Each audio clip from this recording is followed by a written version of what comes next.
Dünya belli satira gepleşigine ştanga taýagyny göterýän Türkmen prezidenti görkezildi. Türkmenistanyň prezidenti Gurbanuly Berdimuhammedowyň noýabr aýynyň başyna ştanga taýagyny göterip, döwlet telewizionyna düşen videosy barada Birleşen Ştatlarda efire berilýän HBO kanalynyň Last Week Tonight satira gepleşigine gurrun edildi. Milyonlarça tomoşaçy çekýän gepleşigi John Oliver alyp barýar. Sözümiziň başyna gysgaça ýatlasak, Türkmen resmiýetleri 26 oktýabrda geçirilen ministrler kabinetiniň mejlisinde prezidenti altynçy aýlan ştanga taýagyny gowşurdy. Prezidentiň ödüne gowşurulan taýagy göterip düşen videosy döwlet telewizionyna görkezildi. Ýygnakda resmiýetler onu ör turup uzak wagtlap çapak çalyp gutlady. Ertesi gün Azatlyk radiosy bu videony öz web sahypasyna paýlaşdy. Şondan soň video dünýä ýaňsalyp başlady. Şol bir wagtyň özünde köpler videony ýaňsa alyp başlady. Şolardan biri dünýä belli Last Week Tonight gepleşiginiň alyp barjysy John Oliver boldy. Ol soňky satira gepleşigini dünýäde soňky ýyllarda hasy ýoň bolup barýan häkimiýet başynaklaryň awtoritarçylyk meýilleri barada gurrun edýär. Ol hamana dile geldi, bile geldi diýip awtoritarçylykdan söz açylaryna Türkmen prezidenti barada da gurrun gozgamagy makul hasaplapdyr. Biz dünýäde awtoritar liderleriň bar hasanynyň köpelýänligi barada gurrun edýäris. Sebäbi olar gaty köpelmek bilen bolýar diýip Oliver sözüniň başyna aýdýar. Soňra Orsiýetiň prezidenti Vladimir Putiniň Hytaýyň prezidenti Xi Jinping'iň atlaryny getirýär. Olaryň hataryny öz ýurduna hälişini gaýta-gaýta saýlanýan Recep Tayyip Erdogany Wengriýanyň prezidenti Viktor Orbany görkezýär. Well, no two authoritarian leaders are the same. The global trend toward them is alarming, especially because in many cases people are actively choosing them. Awtoritar liderleriň her haýsysy birek-birekden tapawutlanýar.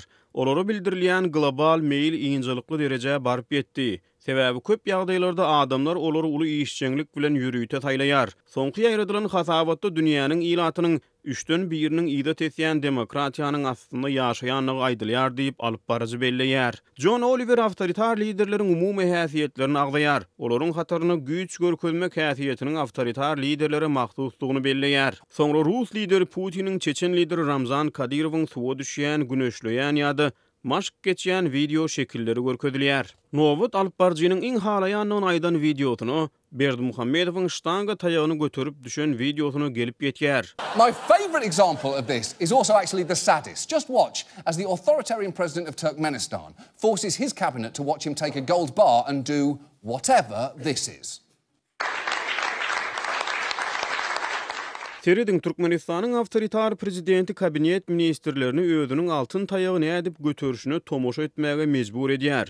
Hem de şunu näme diýip atlandyrýan bolsaňyz, şonu edýär diýip Berdimuhammedowyň Azatlykda köpçülige ýetirilen ştanga taýakly videosyny efire berýär. Wow. When you go to work tomorrow and you're forced to laugh at your supervisor's dumb jokes, just spare a thought. Ertir ýerden işe baryp başlaňyzyň aýdýan içgysgynç değişmelerine gülmäge mejbur edilýän bolsaňyz, bir pursat ayak çekip perde taýagyny göteren üçin başlygyny ayakda ör turup çapak çalyp gutlamaga mejbur bolýan şu adamlar hakda oýlanyň diýip Oliver aýdýar. Gepleşigiň YouTube ulgamyna goýulan sanyny tas 3 milyon 300 000 gezek tomoşa edilipdir. Bu san üstüne ýene 1 milyon goşuny tas Türkmenistanyň ilatynyň sanyna deň bolup barýar. Azatlyk radiosy mundan odal bu videonyň sosial mediada ýaňy barada da gepleşik taýýarlapdy. Halkara hukuk toporlary Türkmenistanyň Berdimuhammedowyň şahsiýet kultunyň dawralanýanlygyny, ýurtda adam hukuklarynyň ýagdaýynyň kemsedilýänligini, metbuat azatlygynyň ýokdugyny aýdýarlar. Mundan başga da Berdimuhammedow wagtal aýdym aýdyp saz çalyp sport ulaglaryny sürüp ýa-da olary söküp düzüp döwlet telewizionyna çykyş edýär.